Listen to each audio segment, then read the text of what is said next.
My name is Peter Jenks, and I want to talk about the drama of the liturgy. The liturgy is a way of describing the drama of worship on a Sunday morning in a church that has a set structure to it of people moving about and an order of hymns and the Holy Eucharist, the communion. It enables a drama, an understanding of the gathering of the people and the drama of our life with God. When we go to a play, say a high school drama, I always tell my friends and family, always clap at the first thing that happens in a play, or laugh at the first joke or whatever goes on, because the first people that come out, when they hear a live audience engaging with them, they always go backstage and say, "It's a great audience today." And they give it a better show.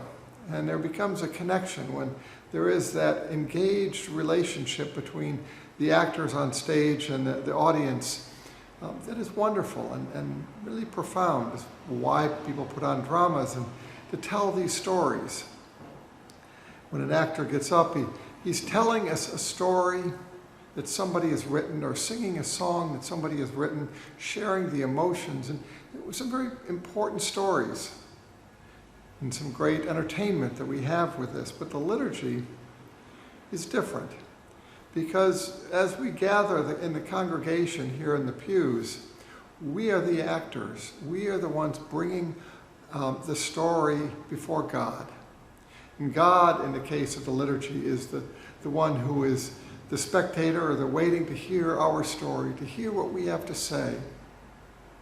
The clergy in a liturgical church, or the organists and those kind of coordinating the service, are more like the stagehands, kind of keeping things going, because the entire drama of the liturgy is found within the congregants, those coming together.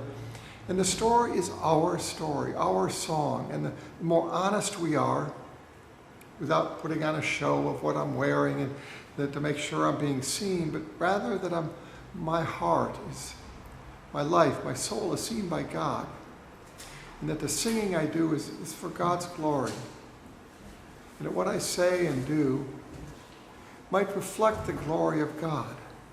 And when I understand that there are others with me, joining with my prayers, I feel a strength, I feel an understanding of community, and I understand I bring the love I have and the relationships I have with those around me before God, as well as the prayers in my heart. And when we know and hear the words of God, or in the midst of a song or a sermon or a scripture, yes, the power of God somehow touches me. It is like that magic moment when a high school student gets on stage and starts singing and people start applauding. And, yeah! This is what it is. When God hears us, we know that there is this divine connection that we have. It is understood in a very unique way in the liturgy. It is done particularly so that we might bring our stories together and do this consciously, making an effort, say on a Sunday morning, to start our week doing this act of praise and worship before God, bringing our life before God, so that we might remember throughout the week we are doing it constantly again. We're priming the pump. In the same way a priest might offer absolution, forgiveness in the service after confession, so too we're reminded that we are to continue doing that through the week, forgiving others. The liturgy is a reminder of that expression of God being heard by us both individually and collectively, that our life is set before God and is heard by God, and that we know and see with others around us that yes, we've been here, we've done this. Like piling stones on the top of a mountain we've climbed. Yes, I've been here, it's been done. I have offered my heart to God, and God has heard me.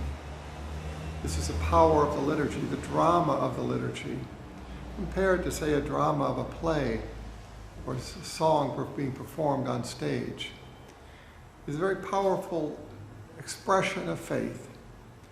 It's an important part of our faith that we join together, and in doing so, receive a deep, deep blessing. May God bless you watching this.